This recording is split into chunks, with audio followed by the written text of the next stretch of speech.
නමෝ තස් භගවතෝ අරහතෝ සම්මා සම්බුද්දස්ස නමෝ තස් භගවතෝ අරහතෝ සම්මා සම්බුද්දස්ස නමෝ තස් භගවතෝ අරහතෝ සම්මා සම්බුද්දස්ස පින්වත්නි දවසක් භාග්‍යවතුන් වහන්සේගෙන් කමඨහන් අරගෙන භාවනා කරන්නට ආරණ්‍යයට වැඩම කළ එක්තරා ස්වාමීන් වහන්සේ නමක් බොහෝම වෙහෙස වෙලා මහන්සි වෙලා තමන්ගේ මේ සංසාර දුක් ගිනි නිවා ගන්නට කටයුතු කළා. මේ කයෙහි තියෙන නිස්සාරත්වය අස්තිරත්වය පිළිබඳව කල්පනා කරමින් උන්වහන්සේ භාවනා කළා. කාලයක් එහෙම භාවනා කළත් උන්වහන්සේ බලාපොරොත්තු වන මාර්ගඵල ලබා ගන්නට උන්වහන්සේ අපොහොසත් වුණා. ඒ නිසාම උන්වහන්සේ කල්පනා කළා නැවතත් දෙව්රම්භේරට වැඩම කරලා භාග්‍යවතුන් වහන්සේ දැක වැඳ නමස්කාර කරලා කමඨහන් අලුත් කරගෙන එන්නට ඕනය කියලා. එහෙම කල්පනා කරපු මේ හාමුදුරන් වහන්සේ භාග්‍යවතුන් වහන්සේ මුණ ගැසීමේ අරමුණින් දෙව්රම්භේර බලා වැඩම කරනවා. පින්වත්නි, පා ගමනින් වැඩම කරන උන්වහන්සේට දුර ඉපිට පාරේ මිරිඟුවක් දකිනවා. මිරිඟුවක් කියලා කියන්නේ දොර ඉඳන් බලන්නෙකුට සැලෙනවා, දිලිසෙනවා වගේ පේනවා. මුවෙකුට නම් වතුර තියනවා වගේ පේනවා. දැඩි රස්නේ කාලෙට, ග්‍රීස්ම කාලෙට හිරු රශ්මිය පොළවට වැටුණට පස්සේ ඒ හිරු රශ්මිය මේ වේලිච්ච කාෂ්ඨක පොළවේ දිස්නි දානවා. ඒ ස්වභාවයට රැවටිච්ච මුවන් වගේ සත්තු මෙතන වතුර තියෙනවය කියලා හිතලා වෙහෙස වෙලා මහන්සි වෙලා දිය සොයමින්ම දුවලා ජීවිතය අකාලයේ විනාශ කරගන්නවා. පින්වත්නි, මේ මිනිස් සමාජයේ ඉන්න බොහෝ මිනිස්සු එහෙමයි. ඉතින් මේ ස්වාමීන් වහන්සේ කල්පනා කළා මේ ජීවිතයත් මිරිඟුවක් වගේනේ කියලා.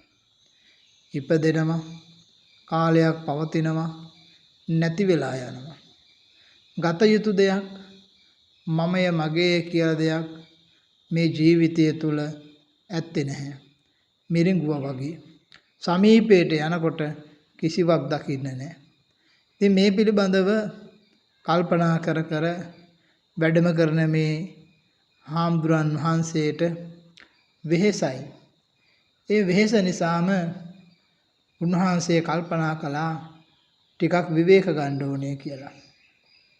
පින්වත්නි, අජිරවතී ගංගාව සමීපයට වැඩම කළ මේ හාමුදුරන් වහන්සේ ගසක් මුල වාඩි වෙලා ගඟ දිහා බලාගෙන හිටියා. ගඟ දිහා බලාගෙන ඉන්න මේ හාමුදුරන් වහන්සේට පේනවා මේ ගඟේ නොයෙක් පෙන පිඩු මතුවෙලා පා වෙලා විනාශ වෙලා යනවා. උන්වහන්සේ කල්පනා කරනවා අනේ මේ ජීවිතයත් පෙන පිඩක් වගේනේ, ඇති වෙලා පැවතිලා නැති වෙලා යනවනේ. දැන් බලන්න මේ ජීවිතය මුන්වහන්සේට අස්තිර බව සැබෑ කරන උදාහරණ දෙකක් මේ මගදී මුණ ගැහුණා. එකක් මිරිඟුව, දෙවෙනි කාරණය මේ පෙන පිඩ. මේ කාරණා දෙකම ජීවිතයත් එක්ක ගලපලා බැලුවා. මුන්වහන්සේ තේරුම් ගත්තා ජීවිතයත් මේ පෙන පිඩක් වගේ, මේ මිරිඟුවක් වගේ ගත යුතු හරයක් නැති මම්මුලා වෙච්ච කෙනෙක් බවට අපි පත් වෙලා කියලා.